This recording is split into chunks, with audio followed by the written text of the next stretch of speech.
Let me tell you something about the road. It's not just asphalt and yellow lines. It's a living thing. It has a memory. And some stretches remember things you wish they'd forget. I've been driving truck for 20+ years, hauled everything from steel coils to live chickens, coast to coast, border to border.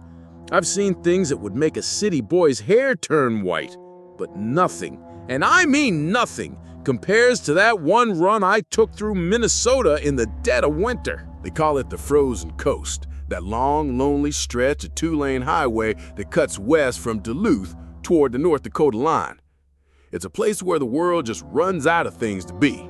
No towns, no lights, just scrub pines and the endless aching white of the snow.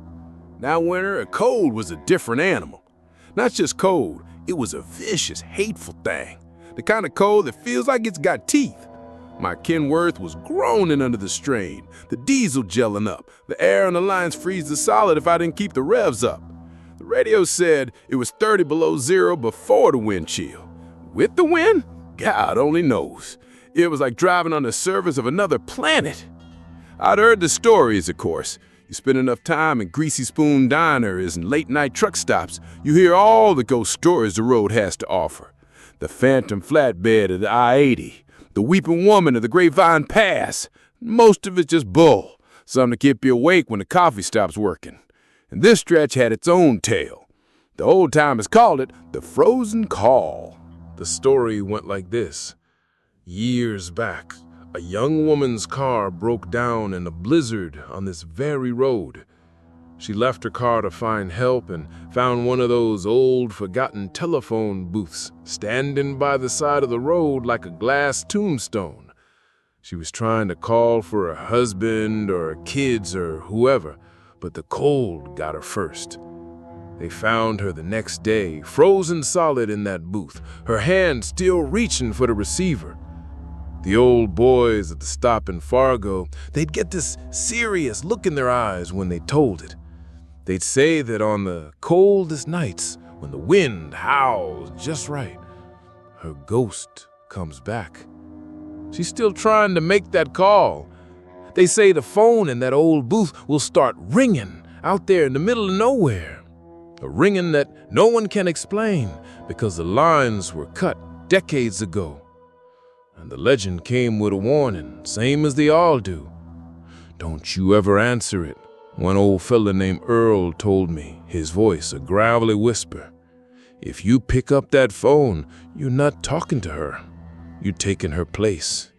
You'll hear the wind she heard in her last moments, and that cold that killed her will get inside you. It'll never leave. You'll be cold until the day you die. I just laughed it off. A good story, sure, spooky, but I'm a practical man. I believe in what I can see and touch, the feel of the wheel, the weight of the load, the number on my paycheck.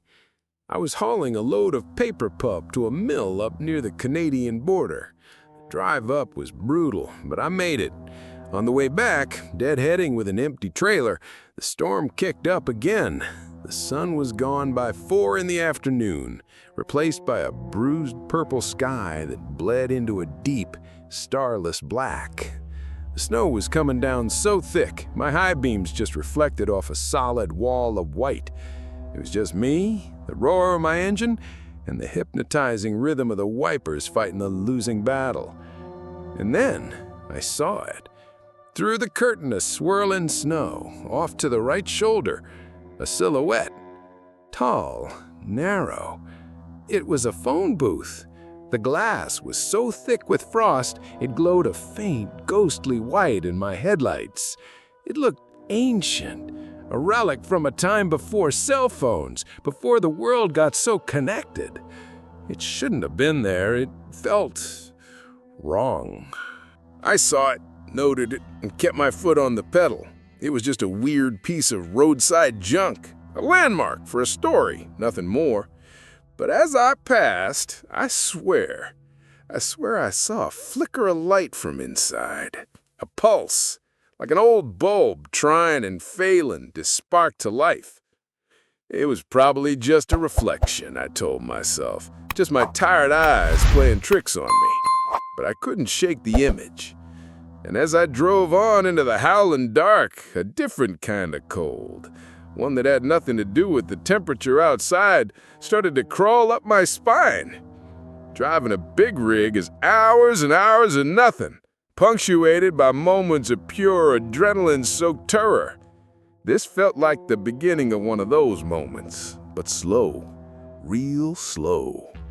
My mind kept replaying the image of that phone booth.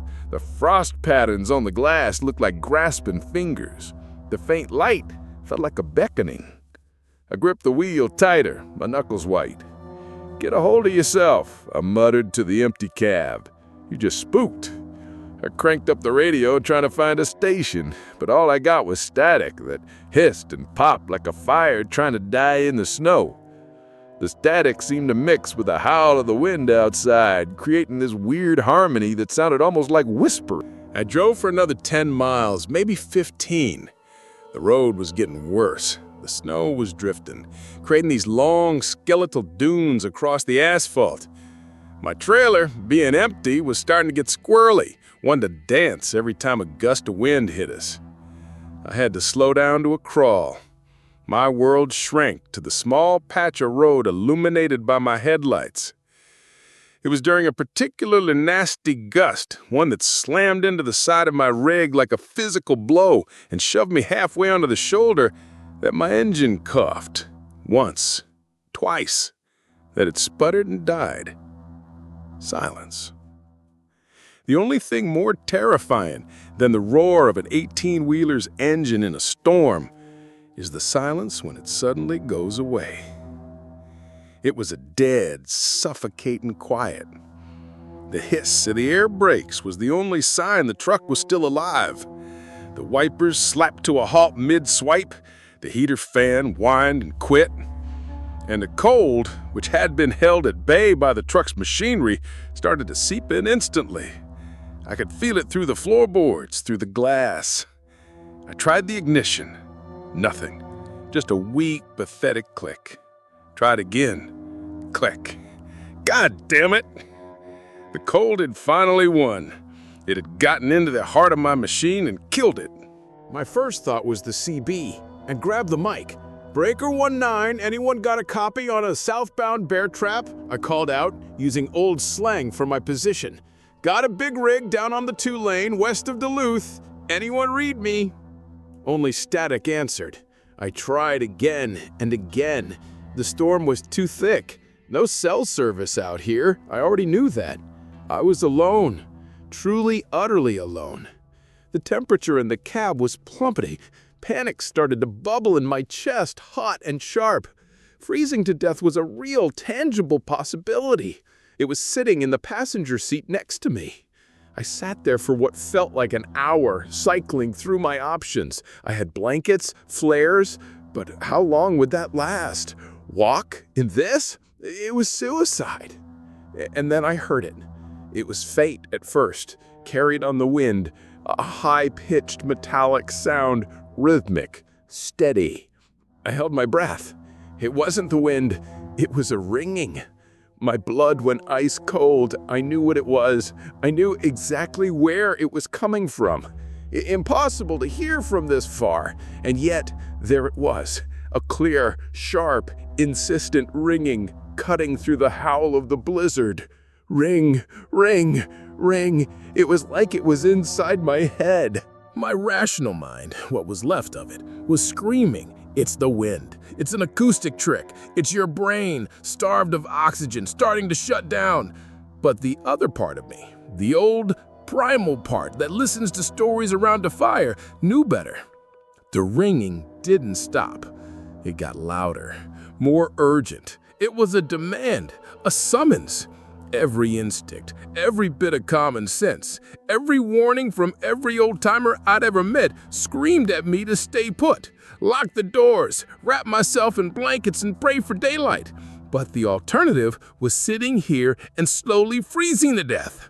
Up ahead, there was nothing for 50 miles. Behind me, there was a ringing phone. in the middle of a frozen wasteland, a dead truck, and a biblical snowstorm, the most insane option was starting to feel like the only one. Maybe the legend was just a story. Maybe by some 1 in a billion chance, it was a real working phone, a lifeline. The cold was biting now, a sharp pain in my fingers and toes.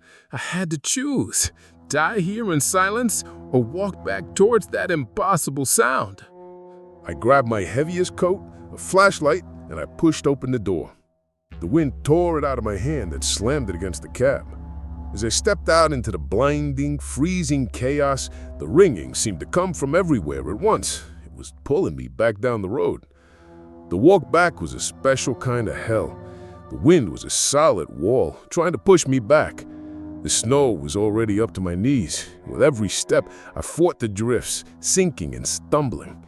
My flashlight beam was useless. The weak yellow cone had barely cut 5 feet into the swirling vortex of white. I couldn't see the rug.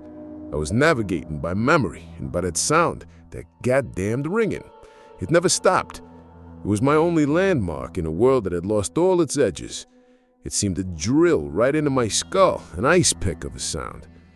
With every step, I argued with myself. This is crazy. You're walking to your death. Turn back. But my feet kept moving, one in front of the other, as if pulled by a string. The cold was beyond pain now. It was a deep, crushing numbness. My face felt like a block of wood. My eyelashes were freezing together every time I blinked. I know I was in real trouble. The first stages of hypothermia aren't the shivering. It's the confusion, the bad decisions. And walking toward a mythical ghost phone in a blizzard had to be the baddest decision of all. I don't know how long I walked. Time had ceased to mean anything. All that existed was the snow, the wind, and the relentless, maddening ring. Then I saw it, the same way I saw it the first time. A faint, ethereal glow through the storm. The phone booth. It looked different up close. The frost on the glass was thick and opaque, like cataracts on an old man's eyes. Snow was piled high against its base, as if the earth was trying to swallow it whole. The metal frame was rusted and peeling, and from inside that frozen box, the ringing was now so loud it vibrated in my chest. It was a physical force. I stood there for a long moment, my chest heaving, my breath coming out in huge white plumes. This was it, the moment of truth. Slowly, I pushed my way through the drift and reached for the door. It was frozen shut. I put my shoulder into it and it broke open with a groan of tortured metal. The inside was even colder than the outside. A dry, still, tomb-like cold. The source of the light was a single, bare bulb in the ceiling, flickering weakly. And there, hanging on its metal cord, was the telephone, an old black rotary model. The receiver was rocking back and forth slightly in its cradle, agitated by the ringing. Ring, ring. It was deafening. This is where I should have turned and run. I could still hear old Earl's voice in my head, but I was so cold, so tired. My mind wasn't working right. And a tiny, insane sliver of hope wedged itself into my fear. My hand, clumsy and numb inside my glove, moved as if it had a will of its own. It trembled as it rose toward the black, plastic receiver. I hesitated for a fraction of a second, my fingers hovering over it. I took a deep breath that hurt my lungs, and I lifted the receiver. The ringing stopped. The silence that followed was absolute, deeper and more profound than the silence in my dead truck. It was a vacuum. I held the cold, heavy receiver to my ear, my heart pounding a frantic rhythm against my ribs. "Hello?" I said, my voice hoarse, cracking. "Is anyone there?" There was no voice, no dial tone, no static. At first, there was nothing. Then I heard it. It wasn't a human sound. It was the sound of wind. But it was different from the blizzard raging outside. This was a thin, lonely, hollow sound. A sound from a great distance. It sounded like a lament, a quiet, hopeless sigh that went on. And as I listened, A wave of cold, unlike anything I had ever felt in my life, washed over me. It didn't come from the outside. It started in my ear where the phone was pressed and spread like ice in my veins. It went through my coat, through my skin, through my flesh, and straight into my bones. It was a deep, internal, fundamental cold. It felt ancient, and it felt hungry. I ripped the phone away from my ear and slammed it back down into the cradle. A small crack appeared in the old plastic. I didn't wait. I turned and stumbled out of the booth, falling to my knees in the snow. I scrambled back to my feet, and I ran. I ran blindly into the storm, away from that place, my mind screaming. I don't remember much of the journey back to my truck. It was a panic-fueled, stumbling flight. The ringing was gone, but the sound from the receiver was now a permanent part of me, a low, constant hum at the base of my skull, the hum of a terminal cold. When I finally saw the dark shape of my rig, I nearly cried with relief. I hauled myself up into the cab, slammed the door, and collapsed into the driver's seat, shivering so violently my teeth rattled. My entire body felt like it had been submerged in Arctic water. This was no ordinary cold. This was something else. It was an invasive, cellular-level chill that came from the inside out. I fumbled for the ignition key. I turned it, not expecting anything, but this time I didn't get a click. The engine turned over, once, twice, and with a roar that sounded like the sweetest music I had ever heard, it caught. It came back to life. I have no explanation for it. It was as if by answering that call, I had paid some price, and the road had decided to let me live. For now. I blasted the heater, shoving my hands right up against the vents. Hot air, scalding hot, poured out, but it didn't help. It was like trying to warm a frozen statue with a hairdryer. The heat touched my skin, but it couldn't get inside. The chill in my bones was completely unaffected. It was a shield, repelling any and all warmth. Eventually, the shaking subsided into a steady, uncontrollable tremor. I got the truck back on the road and drove. I put the hammer down, desperate to put as much distance as possible between me and that booth. I finally pulled into a brightly lit 24-hour truck stop 100 miles down the road. It looked like heaven. I stumbled inside, ordered the biggest coffee they had, and wrapped my hands around the hot ceramic mug. The coffee was steaming, but the mug felt lukewarm in my hands. I was sitting in a warm diner, wearing a heavy winter coat, a hat, and gloves, and I was still shivering. That night, I tried to sleep in my bunk. I had the cab heater cranked so high it was hard to breathe. I was buried under 3 heavy blankets, and still I was cold. I fell into a fitful, nightmare-ridden sleep. I dreamed I was back in the phone booth, but this time I couldn't get out.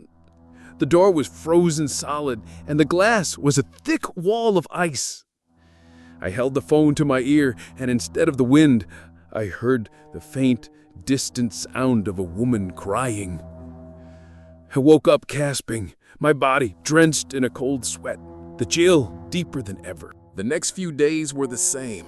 The cold was relentless. It was my shadow, my constant companion. I'd be driving through the Arizona desert, the sun baking the asphalt outside, the temperature gauge reading 105 degrees, and I'd be sitting in my cab with the heater on, wearing a flannel shirt. Food lost its taste because it would turn cold in my mouth. A handshake felt like grabbing a block of ice. People started to avoid me. I went to a doctor in Omaha. He ran every test you can imagine. He found nothing wrong. "Physically, you're as healthy as a horse," he said. "Maybe it's psychological?" I just shook my head. How could I tell a man of science that I answered a ghost's telephone call and inherited her death chill? He'd have me committed. I was on my own with this. It was me in the cold and the memory of that whispering wind. It was the price I paid for picking up that receiver, a life sentence of winter. Years have passed since that night. I never drove that stretch of Minnesota highway again. The trucking company I worked for finally let me go. Too many odd complaints. Customers saying their cargo felt unnaturally cold. They said I was a jinx. They were right. I drive for myself now, independent. Short hauls mostly. I prefer the southern routes. Texas, New Mexico, Florida. Places where the sun is merciless. It never helps, not really, but I can pretend. I can sit outside a diner in 90-degree heat, and for a few minutes, if I close my eyes, I can almost remember what it felt like to be warm. But the memory is fading. The cold is always there. It's a dull ache in my joints on good days. On bad days, it's a sharp stabbing pain deep in my marrow. It's just a part of who I am now. The man who is always cold. The real haunting isn't the physical sensation, it's the sound. Sometimes when the wind blows just right, I hear it. The thin, desolate sound from the foam. The ghost of a last breath. On those nights, the cold is worse. It feels personal. Like a reminder, I think she's with me. Or maybe I'm with her, trapped in her final moments forever. I found myself at a truck stop outside Cheyenne a few months back, nursing a cup of coffee I couldn't feel.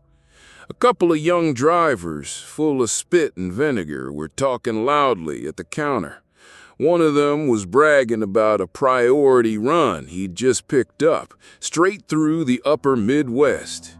Yeah, they're paying a huge bonus 'cause of the weather, he said, puffed up with pride.